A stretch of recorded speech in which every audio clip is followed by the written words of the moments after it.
안녕하십니까. 반갑습니다. 저는 복음 전도자 박수원입니다. 제가 지난 설교에서 나라를 위한 기도는 사탄에게 하는 것이다 라는 주제로 설교를 했습니다. 제가 나라를 위해서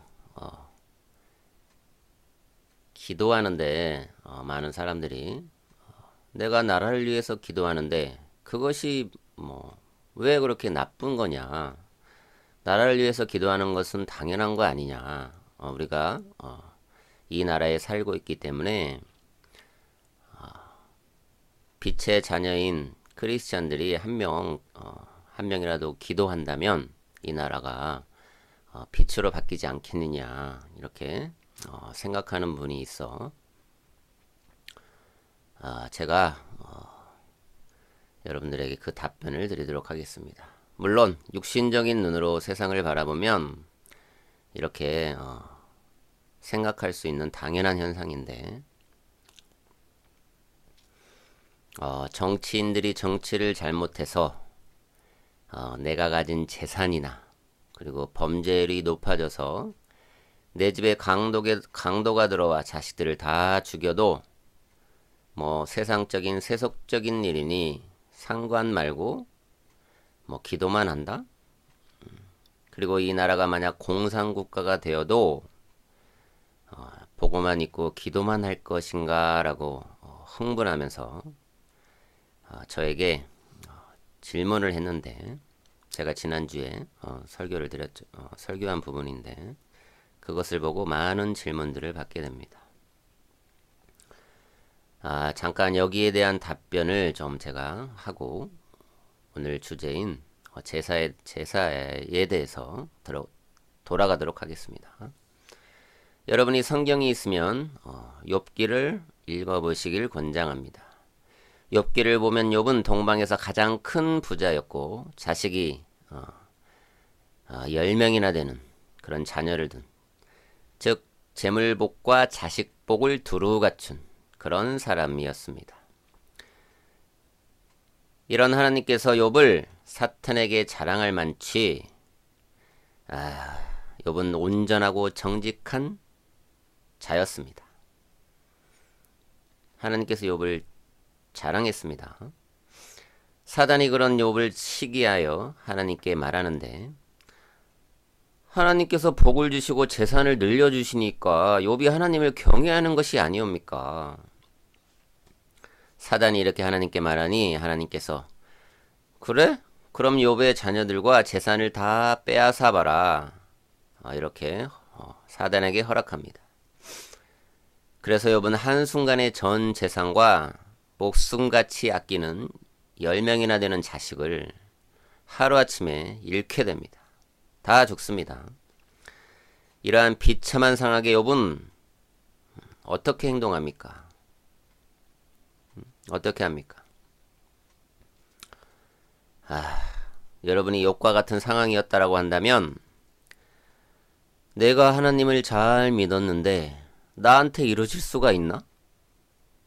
하며 어떤 사람은 하나님께 대들고 욕하고 저주하게 되는 것이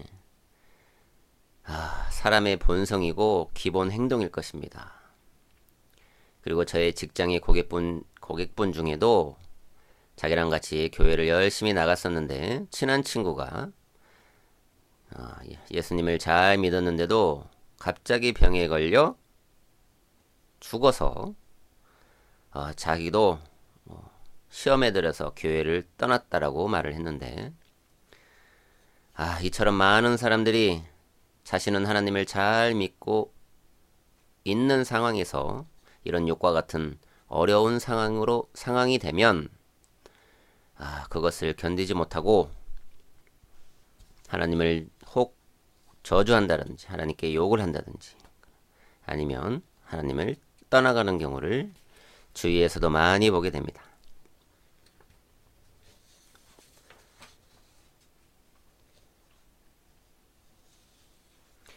그러나 욥기에서 욥은 하나님께 엎드려서 하나님을 경배하고 이렇게 기도했습니다.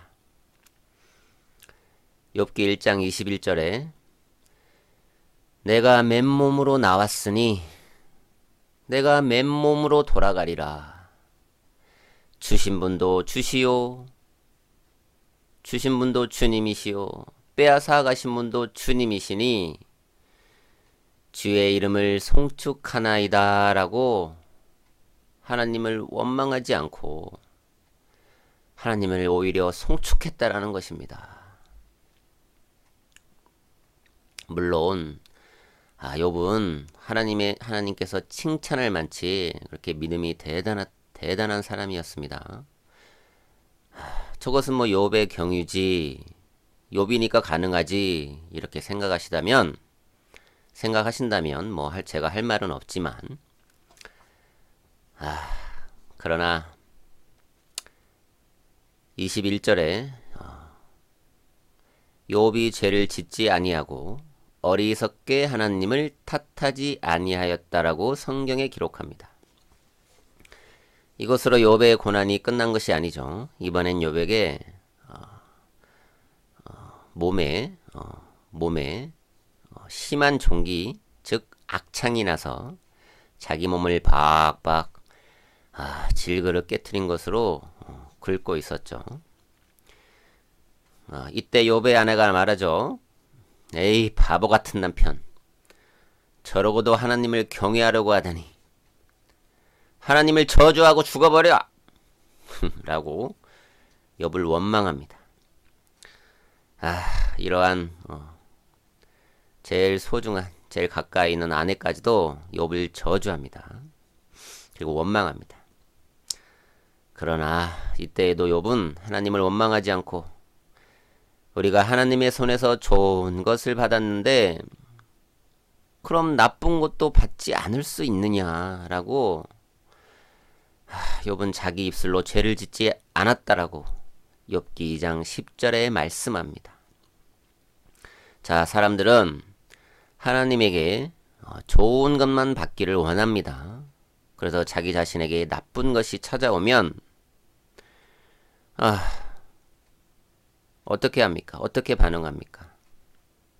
나쁜 것이 찾아오면 하나님이 나를 사랑하시다면 나에게 이런 일이 일어날 수 있어? 이렇게 생각하는 게 사람의 생각의 기본 생각입니다. 그렇죠? 하나님께 인간들은 좋은 복만 받기를 원합니다. 그리고 일어나길 또 원합니다. 자, 우리는 욥과 같은 상황을 당하면 저와 여러분의 반응이 어떻게 나타날까 굉장히 궁금해지는 질문입니다. 자, 여러분들이 한번 제 설교를 듣다가 운전을 하고 갈 수도 있기 때문에 눈을 감지 마시고 속으로 한번 생각해 보시기 바랍니다. 자, 자신이 욥과 같은 상황에 처했습니다. 그러면 여러분들은 욥과 같이 하나님을 경외할까요? 아니면 하나님을 저주할까요? 한번 묵상해 보시고 속으로 생각해 보시길 권장합니다. 우리가 예수님을 믿고 아무리 믿음이 좋다라고 생각해도 우리들의 인생을 살면서 평생을 평탄할 수가 없습니다. 물론 그 중에 평생 평탄한 분도 계시겠지만 아무튼 욥과 비슷한 상황이 닥치면 아마 모르긴 해도 욥의 처처럼 하나님을 저주하거나 아예 하나님을 떠나는 사람들이 많을 것이라 생각합니다.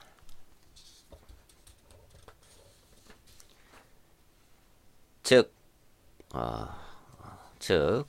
어떤 인간들이 제가 출근할 때 보면 프랜카드가 걸려있는데 기독당이라는 것을 만들어 기독당은 즉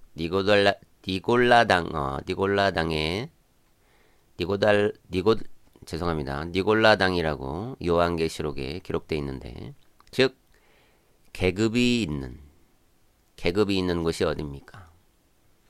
우리는 목사님들부터 성도들까지 다 한 형제인데 계급이 있는 교회, 계급이 어디에 있습니까?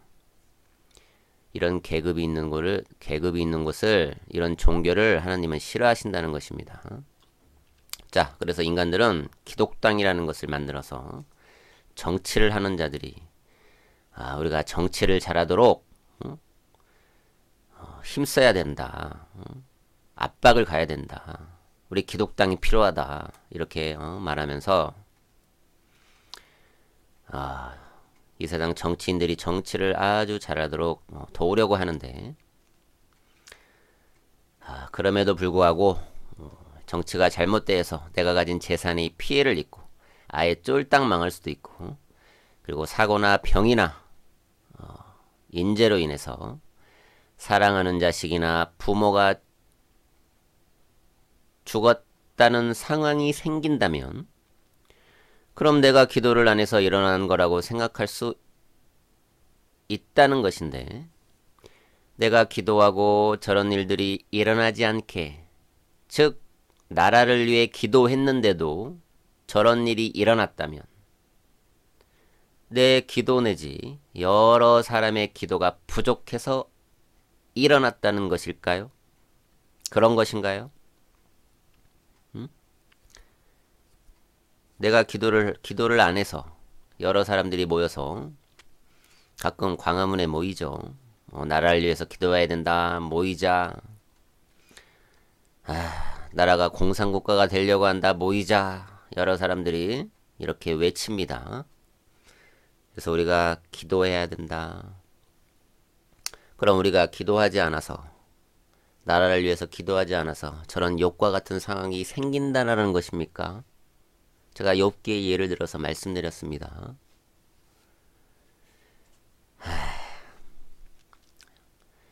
욥기 38장에 하나님께서 그때 욥에게 나타나시어 말씀하십니다. 지식이 없는 말로 이치를 어둡게 하는 자가 누구냐? 내가 땅에 기초를 놓을 때 너는 어디 있었느냐? 내가 파도의 경계를 만들 때 너는 어디에 있었느냐? 번개, 구름, 비, 바람, 이런 것들을 만들 때 너는 어디에 있었느냐? 다 내가 만든 것이 아니냐? 고로 하나님이 아니면 사람은 아무것도 할 수 없는 티끌과 재 같은 아주 나약하고 미약한 존재라는 것이 하나님의 말씀인 것입니다. 이때 욥이 하나님께 말합니다. 내 주 하나님을 이렇게 내 귀로만 들었는데 이제는 내 눈으로 하나님을 봅니다. 라고 고백합니다. 자, 이 대목 굉장히 중요한데, 제가 전에 말씀드렸습니다. 머리로 믿는 믿음이 있습니다. 그리고 마음으로 믿는 믿음이 있습니다. 육신적인 그리스도인이 있습니다. 육신적인 크리스천들이 있습니다. 거듭나지 않으면 아무리 성경을 몇천 번을 읽어도 하나님의 깊은 그 진리의 말씀을 깨닫지 못한다라는 것입니다. 성경을 많이 읽는다고 자신이 거듭나지 않는 눈으로, 세상적인 눈으로 성경을 보게 되면 자신이 더 이상한 쪽으로 빠지게 될 수 있다라는 것입니다. 성령으로 거듭나셔야 합니다. 다시 태어나야 합니다. 그러면 욥이 하나님을 귀로만 들었는데 이제는 내 눈으로 하나님을 봅니다 라고 고백하는 것처럼 거듭나서야 여러분이 하나님을 직접 만나고 느끼고 볼 수 있다라는 것입니다. 성령으로 다시 태어난다라는 것은 하나님 안에서 다시 태어나는 것을 제가 말한다고 말씀드렸습니다. 그래서 하나님의 일을 성령님께서 깨우쳐 주시고 알게 하신다라는 것입니다. 세상적인 눈으로 아무리 성경을 많이 보고 아무리 많이 듣는들 그건 그저 육신적인 생각에서 내가 그 뜻을 그냥 해석하려고 하는 아주 위험한 생각인 것입니다. 거듭나시기 바랍니다. 자, 이렇게 욥이 고백했는데, 즉 이 나라를 포함해서 이 세상에 일어나는 모든 일, 좋은 일이든 나쁜 일이든 악한 일이든 다 하나님의 섭리 안에서 행해지고 있다라는 것입니다. 이 나라가 만국으로 행할 때도 또는 전쟁으로 치닫고 치달아 고통을 당할 수도 있는 상황으로 될 수도 있고, 그리고 저와 여러분의 전 재산이나 자식을 다 잃어버릴 수 있어도 저와 여러분이 예수 그리스도를 진정 믿고 하나님의 자녀가 된 자라면 그저 이것은 모두 전지전능하신 하나님의 뜻이옵니다 라고 욥처럼 엎드려서 경배하는 것이 저와 여러분이 할 수 있는 유일한 일이라는 것입니다. 욥이 고백한 것처럼 하나님을 귀로만 듣고 머리로만 아는 것이 아니라 마음으로 예수님을 믿고 거듭나서 하나님의 자녀가 되어야 합니다. 그러면 은혜가 많으신 하나님께서 여러분을 진리 가운데로 인도하실 것입니다. 자, 지난 설교에 대한 저에게 질문한 것이 많아서 제가 이렇게 답을 했는데 답글이 많이 길어졌습니다. 자, 그럼 지금부터는 제사의 실체, 크리스찬이 반드시 알아야 하는 제사란 주제로 말씀을 나눠보겠습니다. 조금 있으면 명절이 다가오는데요. 많은 사람들이 고향이나 부모, 형제나 친인척들을 만나러 떠납니다. 저도 시골에 가는데 도착해서 맛있는 음식을 정성 들여 준비해서 조상에게 절을 하며 제사를 지내고, 또한 성묘 간다라고 하며 묘지에서 음식을 싸고 가서 또 절을 하고 자기 나름의 복을 빌고 돌아옵니다. 이러한 풍경이 이제는 낯설지가 않는 아주 오래된 풍습이고 관례로 행해지고 있습니다. 예수님을 믿는 크리스찬들도 명절이나 조상의 제삿날이 되거나 누군가 상을 당했을 때 그곳에 가서 죽은 자에게 절을 하느냐 말아야 하느냐로 고민하고 크리스찬으로서 행동을 어떻게 할 것인가에 대해서 의견들이 나누어지고 있는 것 또한 사실입니다. 그래서 이 시간을 통해 제사의 실체에 대해서 낱낱이 제가 여러분들에게 밝혀드리고 여러분들이 정립하는 시간을 갖고자 합니다. 사람들은 말합니다. 조상에게 하는 제사는 그저 전통이고 관습이고 우리가 자손 대대로 지키며 사는 그냥 풍습 같은 것이지 조상을 섬기는 것이 아니라고 이렇게들 말합니다. 자, 이 설교를 듣고 있는 크리스찬들이 있다면 한번 주위 사람들에게 물어보시기 바랍니다. 특히 땡땡 종교에 다니는 분들에게 한번 물어보시기 바랍니다. 그분들은 제사를 아주 자연스럽게 지냅니다. 명목은 예수 그리스도를 믿는다고 하면서 정말 크리스찬인지 이교도인지 알 수가 없지만 한번 물어보시기 바랍니다. 주위에 땡땡 종교에 다니시는 분들에게 한번 물어보십시오. 그분들은 제사를 자연스럽게 지냅니다. 그리고 전통이네 관습이네 이런 핑계를 대면서 그냥 지냅니다. 한번 물어보시기 바랍니다. 그럼 분명 제가 말하는 것처럼 이렇게 말들을 할 것입니다. 변명을 할 것입니다. 그리고 이렇게 말을 합니다. 크리스찬들에게 교회 다니는 거 아는데 너무 빡빡하게 굴지 말고 그냥 지내. 이렇게 대례 건면하고 제사 지내자고 은근 압박을 가합니다. 그래서 가족과 괜한 분란을 만들기 싫어서 제사를 지내는 크리스찬들도 가끔 있는데 가끔 있죠. 참 마음씨 좋습니다.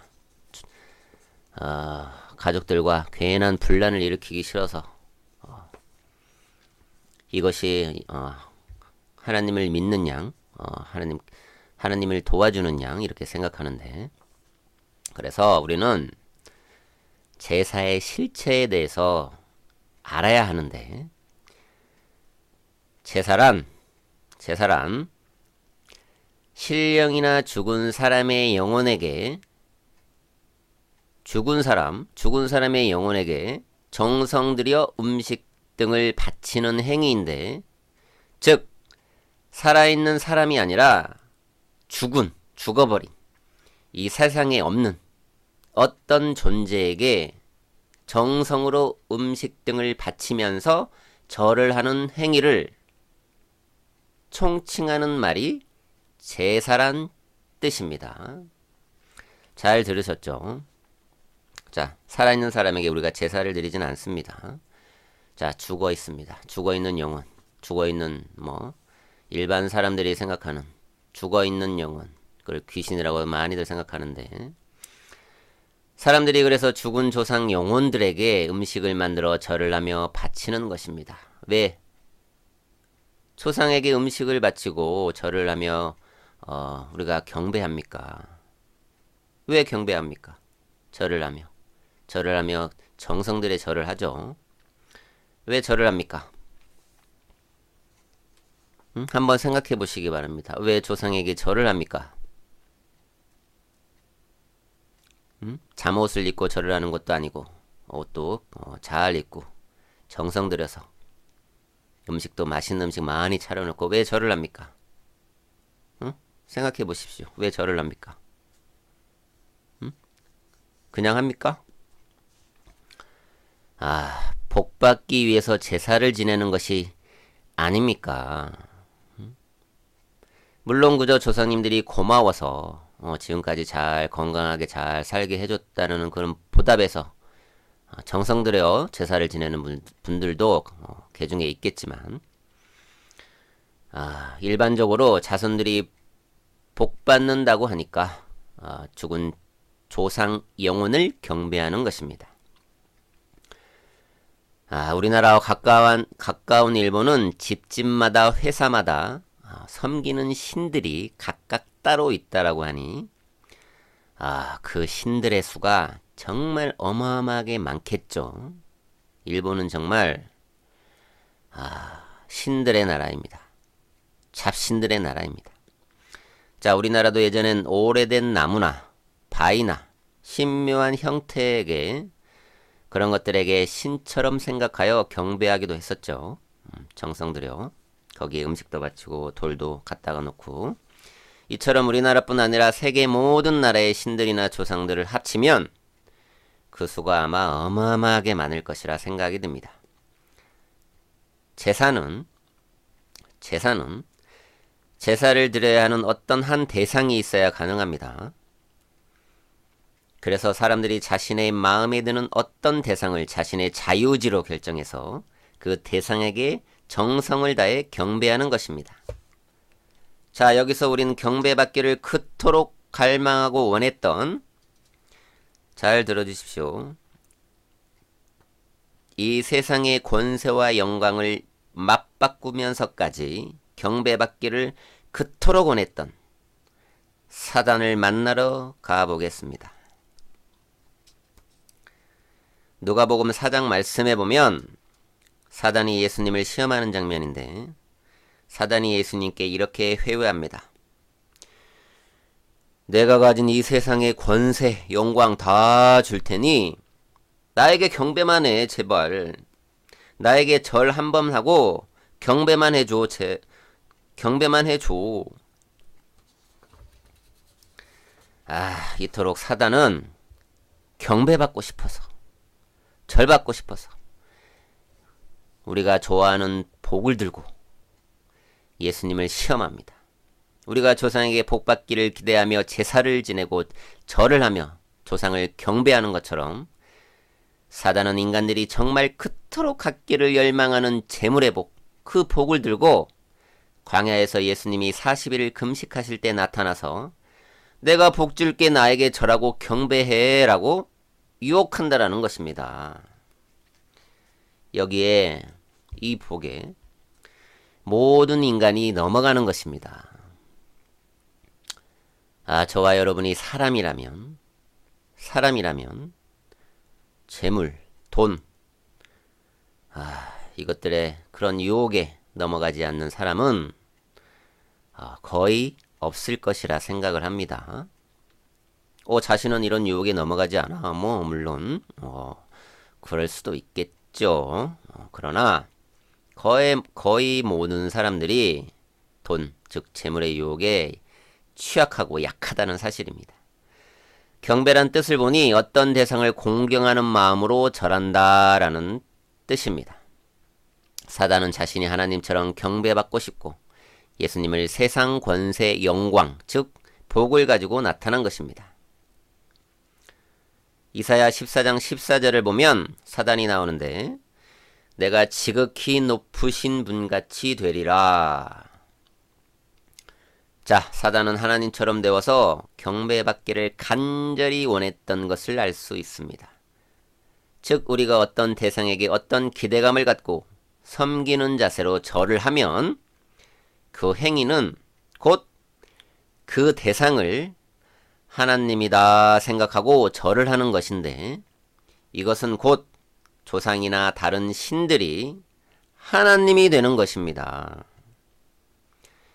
이 세상에서 합법적인 권세와 영광을 가지고 있는 이 세상 임금인 사단은 하나님의 형상으로 만든 인간들에게 절받고 경배받기를 간절히 원하고 있다라는 것입니다.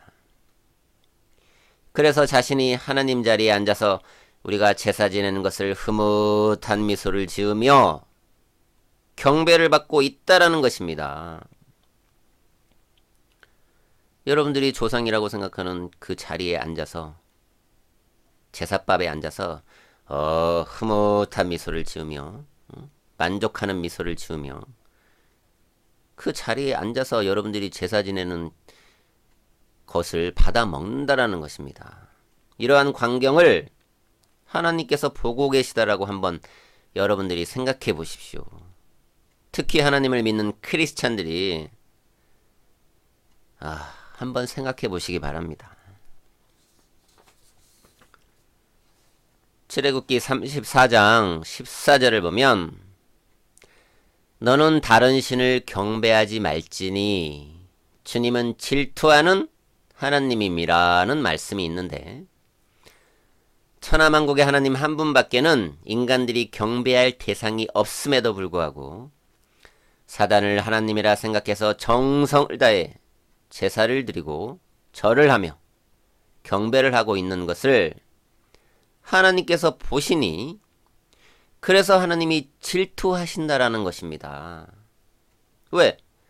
내가 너희를 이처럼 사랑해서 인간의 몸을 입고 너희 죄를 사해 주려고 십자가의 그 모진 고통과 피로써 인간들을 구속했는데 그 사랑을 무시하고 받아들이지 않고 오히려 하나님 없이 자신의 뜻대로 하고 싶어 하나님을 대적해서 하나님께 쫓겨난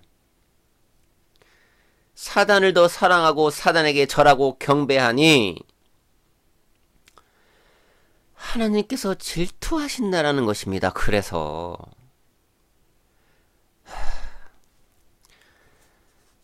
창조주 하나님께서 인간을 이처럼 사랑하는데 그런 인간들은 다른 사단을 하나님께 쫓겨난 사단을 경배하니 하나님이 배신감을 느끼시는 것입니다. 그래서 질투하신다는 것입니다. 질투는 사랑하는 상대가 다른 상대를 사랑할 때 그럴 때 일어나는 감정입니다.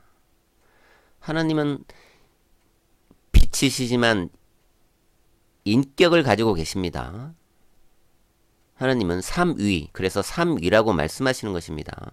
각각의 삼위, 인격을 각각 가지고 계시다는 것입니다. 하나님께서 인간을 사랑하지 않으면 그냥 내버려 두면 질투는 그래서 성립되지 않는 것입니다. 자, 우리가 성경에 보면 예수님께서 마가복음 5장에 많은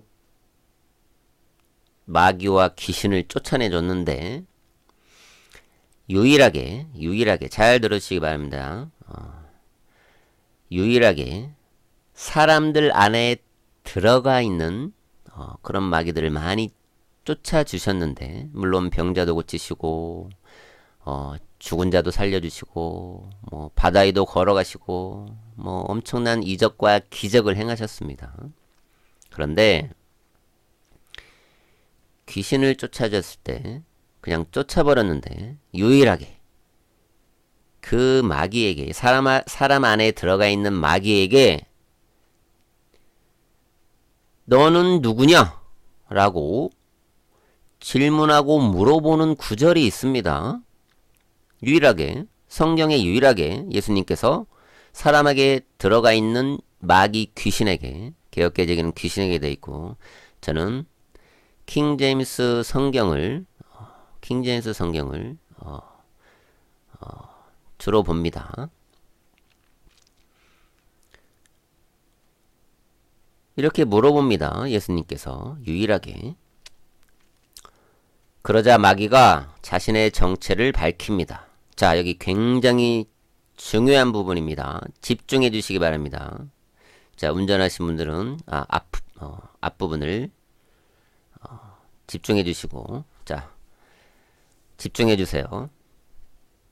자, 마귀가 자신의 정체를 밝힙니다. 예수님께서 너는 누구냐? 마귀가, 귀신이, 우리는 군단이옵니다. 군대이옵니다. 그래서 우리의 수가 2,000이나 됩니다. 자, 알죠? 이렇게 마귀 귀신이 실토합니다. 예수님 앞에. 모든 것을 아시는 우리 주님이시기에, 그리고 마귀도 예수님은 하나님의 아들임을 알고 있었기에 아무리 자신이 거짓의 아비일지라도 거짓말을 할 수가 없었죠. 자신의 정체를 숨기지 못한 것입니다. 어떤 교회에서는 사람에게 들어가 있는 귀신을 쫓아준다라고, 그리고 제가 온라인을 통해서 귀신을 쫓아주는 광경을 많이 봤는데, 자, 마귀 귀신은 거짓의 아비입니다. 잠깐 제가 말씀드리면 거짓의 아비입니다. 사람에게 들어가서 목사님들이나 안수 집사님이 너 누구냐 하면은 나는 네 어머니다, 나는 네 친인척이다, 나는 네 고모다. 그걸 고지고대로 믿으시면 안 됩니다. 사람을 현혹할 수 있습니다. 왜? 마귀 귀신은 거짓의 아비입니다. 거짓말을 그냥 일상입니다. 거짓말 하는 것이. 그래서 무당에 들어가 있는 귀신들도 그냥 거짓말을 그냥 말하는 게 다 거짓입니다.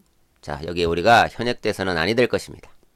그러나 예수님은 하나님의 아들이시기 때문에 마귀가 아무리 거짓의 아비일지라도 자신의 정체를 절대 숨기지 못한 것입니다. 자, 마귀가 자신을 군단이라고 정체를 밝혔는데요. 군단.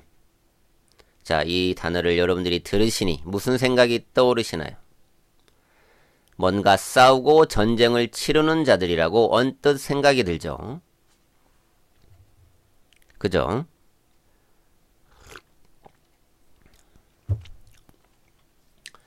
자, 군단이란 뜻은 헬라어로 레게온이란 뜻인데, 잘 들으세요. 여기 굉장히 중요합니다. 마태복음 26장 53절에 보겠습니다. 마태복음 26장 53절을 보면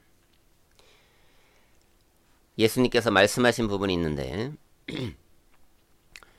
너는 내가 지금이라도 내 아버지께 간구하여 나에게 12군단이 넘는 천사들을 보내달라고 할 수 없는 줄 생각하느냐?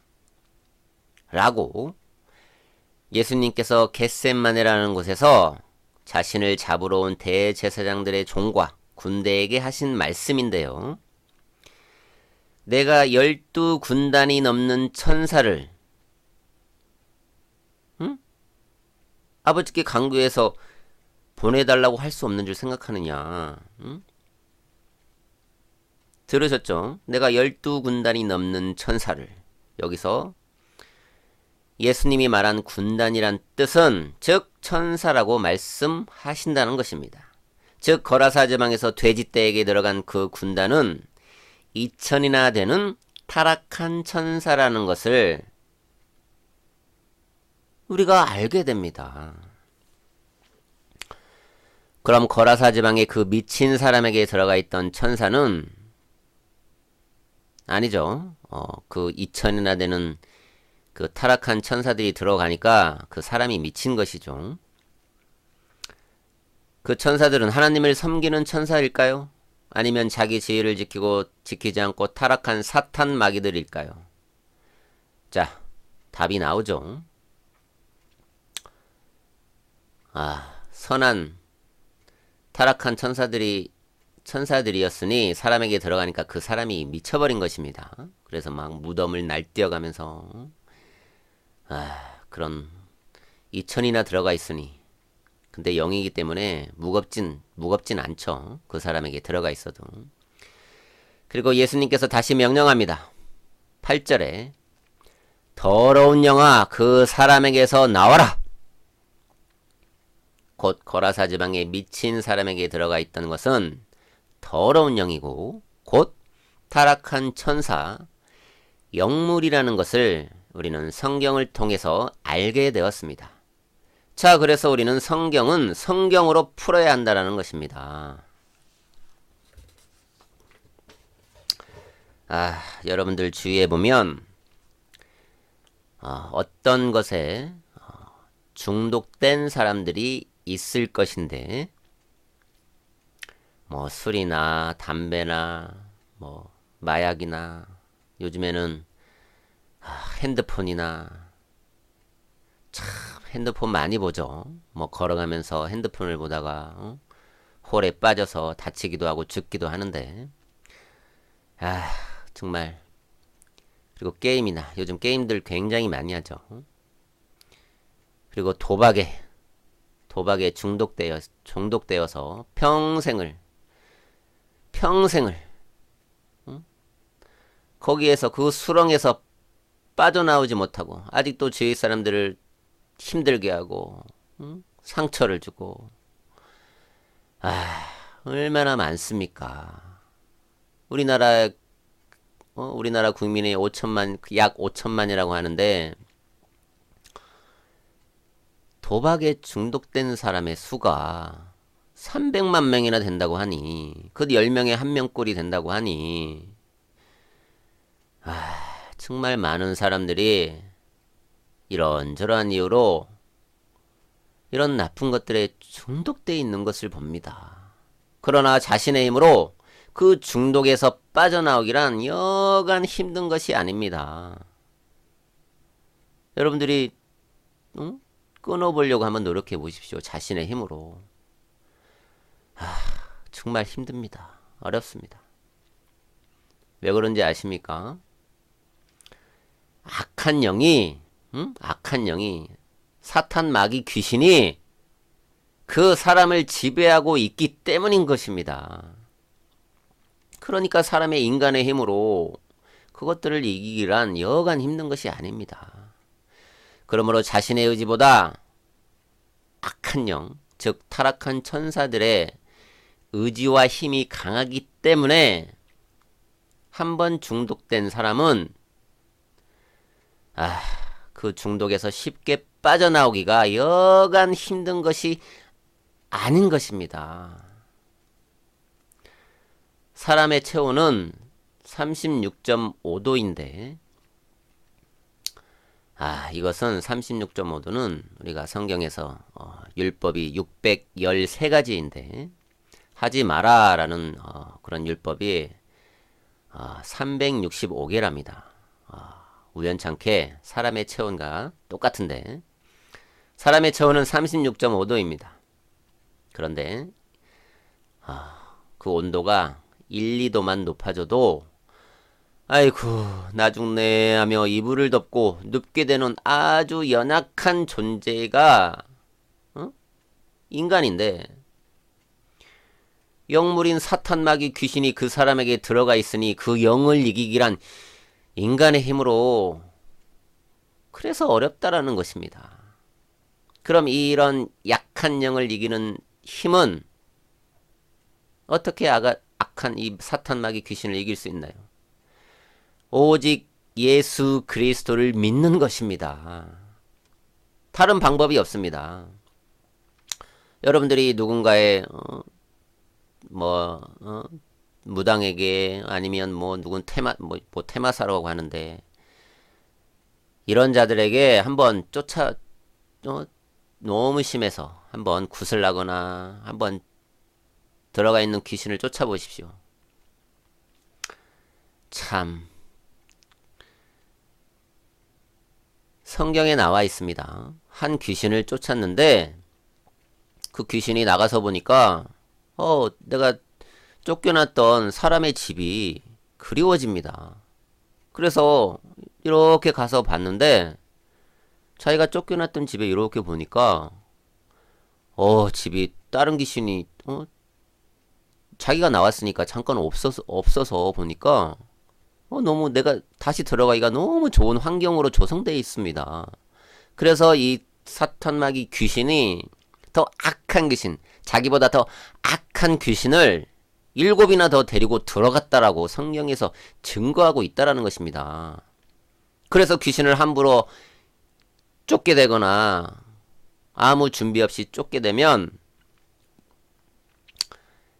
그 사람의 나중 형편은 더 어렵게 된다는 것입니다. 그래서 어설프게 구슬하거나 테마사라고 하는 이런 사람들에게 괜히 귀신 쫓는다고 괜히 좀 그런 일 좀 하지 마시기 바랍니다. 더 악해질 수 있습니다. 더 악해집니다. 우리는 거듭나서 하나님의 영으로 성령으로 내 자신을 나를 채워야 합니다. 그래서 예수님이 우리와 하나님과 하나가 되는 것처럼 예수님과 우리가 하나가 되는 것입니다. 그래야 악한 마귀 귀신이 근접하지 못하고 영원히 떠나가는 것입니다. 그 화평을 누리시기 바랍니다. 우리가 아무도 없는 캄캄한 방에 들어가서 전등 스위치를 쿡 누르면 어떻게 됩니까? 어둠은 금방 물러가고 밝은 빛이 방안을 채우는 것처럼 빛이신 하나님을 믿게 되면 우리는 하나님의 자녀이기에 그래서 우리는 자동으로 빛의 자녀인 것이기 때문에 그래서 에베소서 5장 8절 말씀에 너희가 전에는 어둠이었으나 이제는 주 안에서 빛이니 빛의 자녀들로서 행하라는 말씀이 있는 것입니다.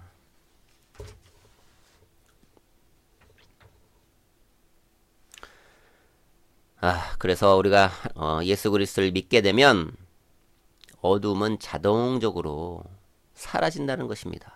여러분들이 노력해서 굿한다고 해서 이런 것들로는 절대 떠나갔다가 다시 들어옵니다. 분명히 명심하시기 바랍니다.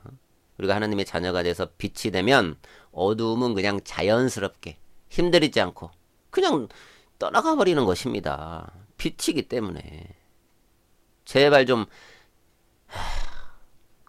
하나님 아버지 저들이 열릴 길을 주시옵소서. 듣게 하는 귀를 주시옵소서. 귀를 그저 달고만 있는 인간들이 아니라 하나님의 말씀을 듣는 귀들이 다 되게 하여 주옵소서. 자, 그럼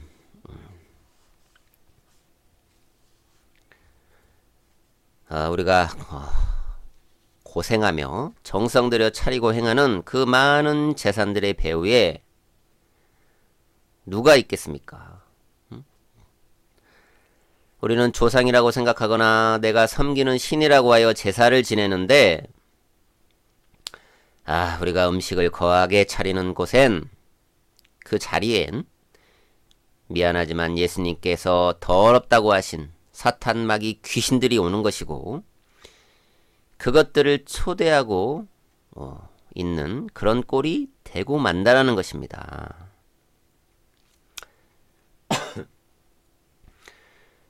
그것들은 조금 전에 제가 말했듯이 2000이나 될 수도 있고 뭐 그 이상도 될 수가 있습니다. 뭐 한두 명이 올 수도 있고. 이렇게 제사밥을 차려놓으면 와서 분탕질하고 싸우고 웩토하고 그러고 간다라는 것입니다.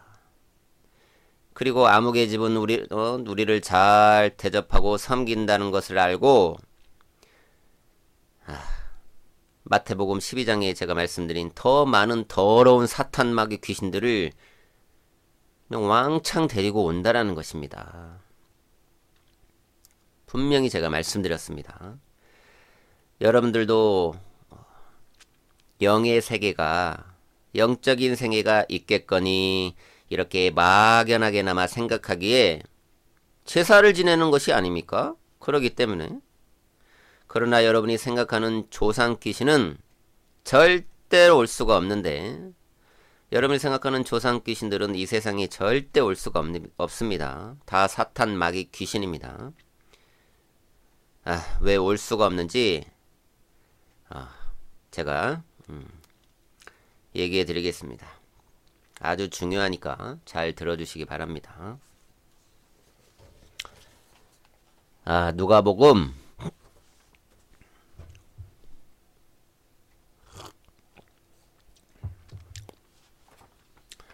16장 19절에서 31절 말씀에 보면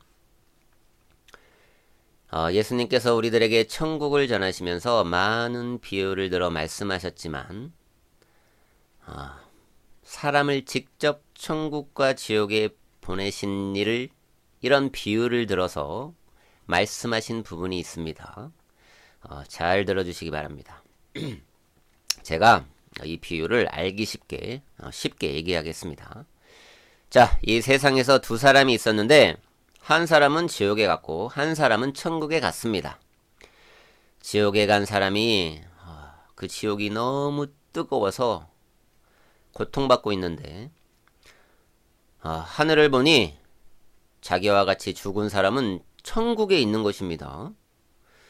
그래서 지옥에 간 이 사람이 이보시오, 내가 있는 이 지옥이 이토록 고통스러운 곳인 줄 몰랐소. 그러니 당신이 내 집으로 좀 내려가서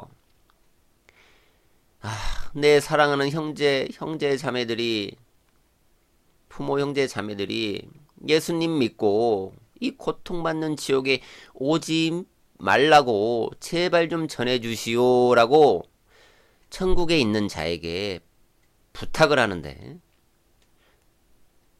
이러한 부탁에 천국에 있는 사람이 이렇게 말을 합니다. 너와 우리 사이에 큰 구렁이 있어 오고 갈 수 없단다 라고 말합니다. 자, 성경에는 큰 구렁이 있어 오고 갈 수 없다라고 말씀하시는데 큰 구렁 이런 큰 구렁이 있어 오고 갈 수 없다라는 것을 말했을 뿐 큰 구렁의 뜻은 제가 명확하게 알 수는 없습니다. 여튼 오고 갈 수가 없습니다. 왜? 큰 구렁이 있어서 너와 우리 사이에. 자, 우리가 쉽게 생각하듯이 한 번 죽은 사람은 천국 아니면 지옥으로 가는 것이지 그곳에서 우리가 정성 들여 밥상 차려놨다고 보고 싶다고 그렇다고 해서 절대 올 수가 없다라는 것입니다. 왜? 큰 구렁이 있어서 왕래할 수 없다라고 진리인 성경이 증거한다는 것입니다. 그렇다면 정성껏 차려놓은 제사상에는 누가 오겠습니까? 제가 지금까지 말씀드렸는데 누가 오겠습니까? 자, 열린 귀가 있으신 분들은 아시겠죠? 누가 오겠습니까? 누가 옵니까? 우리가 정성 들여 부침개 부치고 떡도 하고 경기도나 서울은 뭐 만두를 빚는다고 하는데, 자, 이렇게 제사를 정성 들여 차려놓으면 그 제사상 앞에 누가 앉아 있습니까? 누가 옵니까? 더러운 영인 타락한 천사들, 즉 사탄, 마귀, 귀신이 어휴 이렇게 상 잘 차려줘서 고맙소 하고 찾아온다라는 것입니다. 그리고 한 가지 더 말씀드리겠습니다. 예수님께서 사역하실 때 더러운 영들이 예수님을 보자마자 달려와서 참 따지듯이 마태복음 8장 29절에 우리가 당신과 무슨 상관이 있나이까? 당신은 때가 되기 전에 우리를 괴롭게 하려고 여기에 오셨나이까? 자, 그리고 마가복음 1장 24절에도 우리를 내버려 두소서, 우리가 당신과 무슨 상관이 있나이까? 또 마가복음 5장에서도 내가 당신과 무슨 상관이 있나이까 대체? 이처럼 사람 속에 들어가 있던 더러운 영들이 예수님께 마치 따지듯이, 아니 우리 때가 아직 오지 않았는데 벌써 오셔가지고 왜 우리를 이렇게 괴롭게 하십니까? 하나님의 아들이시여 라고 항변 아닌 항변을 합니다. 과연 이런 사탄, 마귀, 귀신이 자기의 때가 아니라고 했는데 그 때란 어느 때를 말하는 것일까요? 그럼 그 때가 아니니, 지금은 그 때가 아니니 지금은 자기들의 때라는 것인데, 제가 지난 설교에서 말했습니다. 누가복음 4장 6절 말씀을 들어 이 세상 권세의 영광을 예수님이 다시 오실 때까지는, 이 세상의 권세의 영광은 예수님이 다시 오실 때까지는 지금은 사탄, 마귀가 가지고 있다라고 설명해 드렸습니다. 그래서 예수님을 본 마귀들이, 아니 이 세상은 잠시 우리가 활개치고 다닐 수 있는 시간인데 왜 벌써 오셔가지고 우리를 괴롭게 하십니까? 라고 따지듯이 예수님께 항변하는 것을 우리가 보게 되는 것입니다.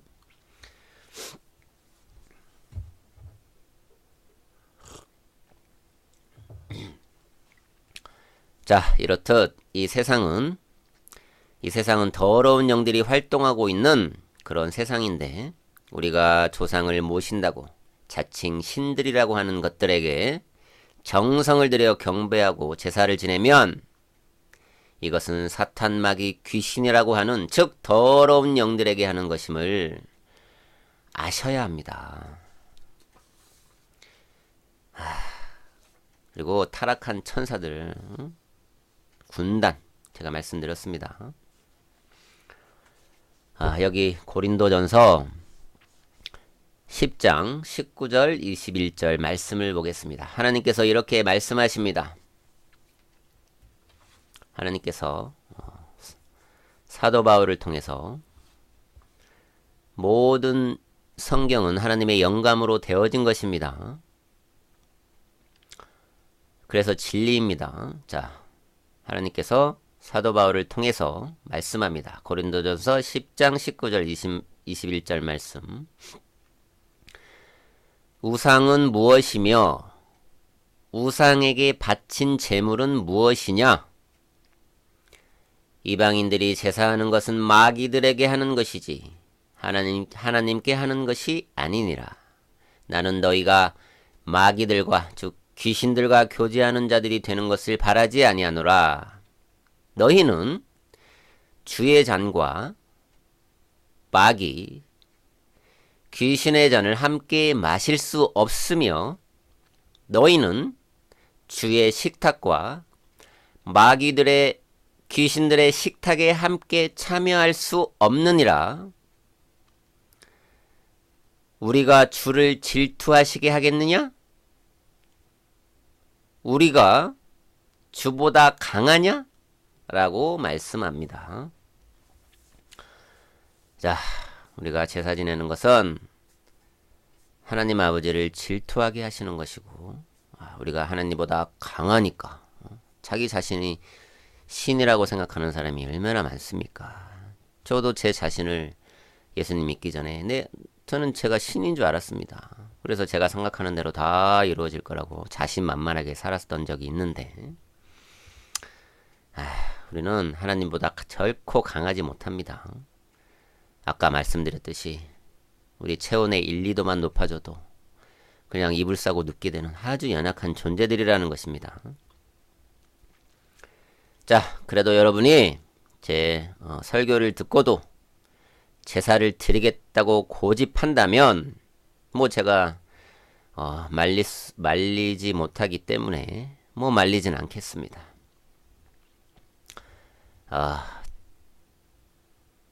저도 고향이 시골인데 부모님 댁에서도 아직 제가 복음을 열심히 전하고 있지만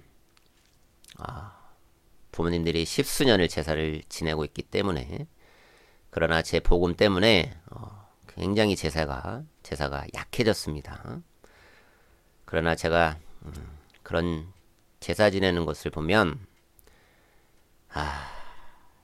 정말 더러워 보이고 역겨워 보이고 그냥 토할 것 같습니다.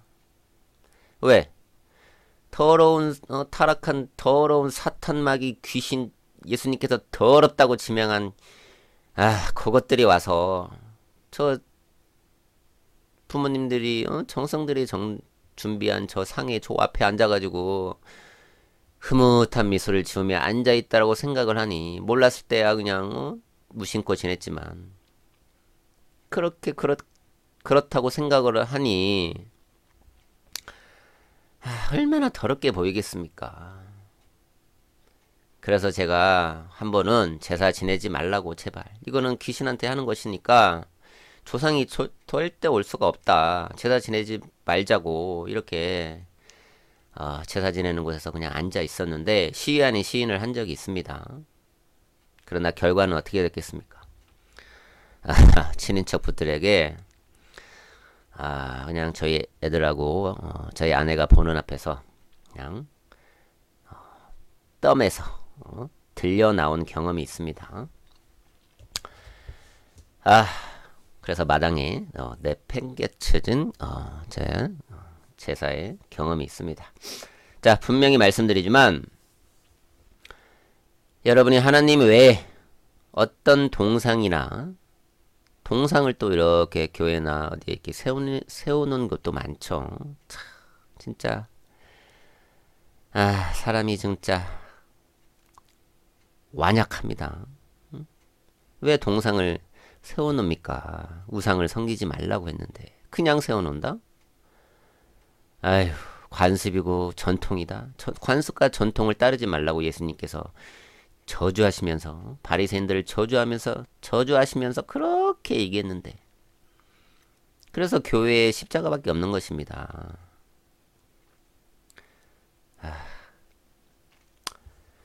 자, 우리가 하나님 외에 어떤 동상이나 조상이나 이런 것들에게 하는 모든 제사는 타락한 천사, 사탄, 마귀, 귀신, 이런 악한 영들에게, 거짓의 아비, 이런 악한 영들에게 하는 것임을 알아야 합니다. 고로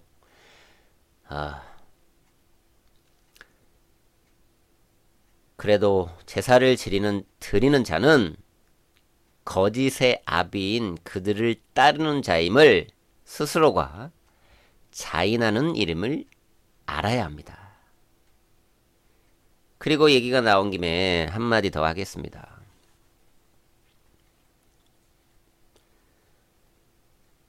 자, 다시 한번 말씀드리지만 교회에는 아무 동상이 없습니다. 제발 동상 같은 거 세워놓고 그것이 뭐라고 되는 양 의지하지 말고 기도하지 마시기 바랍니다. 더 이상 우상 숭배하지 마시기 바랍니다. 하나님께서 질투하십니다. 질투가 변하면 분노하십니다. 하나님께서 말씀하십니다. 내 자녀들아, 나는 너희를 너무나 사랑해서 내 목숨값으로, 즉 내 보혈로 너희를 샀단다. 내가 이렇게 너희를 사랑하니 나의 사랑을 받아다오. 그리고 나 외에 다른 것을 믿지 말고 경배하지 말고 제사 지내지 말아라. 나는 너희를 지은 너희 아버지 하나님이란다. 마태복음 4장 10절 말씀 읽고 마치겠습니다. 너는 주 너의 하나님께 경배하고 오직 그분만을 섬기라. 너는 주 너의 하나님께 경배하고 오직 그분만을 섬기라. 예수님의 말씀입니다. 예수님의 간곡한, 간략한 마음이 담긴 선언인 것입니다. 자, 기도하겠습니다. 하나님 아버지, 저희가 조상에게 그리고 많은 신들이라고 여기는 것들에게 저희가 정성들의 제사를 지내고 정성을 들여서 마음을 다해서 준비하고 그것들에게 제사를 지내고 있었습니다. 그러나 이 설교를 통해서 많은 사람들이 제사를 지내는 대상은 곧 하나님이 아니라 더 타락한 더러운 사탄 마귀 귀신이라는 것을 알았습니다. 그래서 이제 저와 이 설교를 듣는 사람들이 더 이상 그런 악한 영들에게 제사를 드리지 않게 하여 주옵소서. 하나님 아버지, 저희를 진리 가운데 인도하시고 진리 가운데 저희를 세우셔서 더 이상 더러운 영에게 그것들이 하나님인 양 생각하고 그것들에게 절하지 않게 하시며 경배하지 않게 하여 주옵소서. 하나님 아버지, 저희는 연약하옵니다. 저희는 부족하옵니다. 하나님의 진리의 영으로 성령님께서 저희를 거듭나게 하셔서 성경을 깨우치게 하시고 하나님 말씀으로 온전히 저희를 이끄셔서 성령님이 저희의 초등교사가 되어서 저희를 이끌어 주시옵소서. 하나님 아버지, 저희를 사랑하시는 하나님 아버지, 저희도 하나님을 사랑하게 하여 주옵소서. 감사합니다. 우리 주 예수 그리스도의 이름으로 기도드렸습니다. 아멘.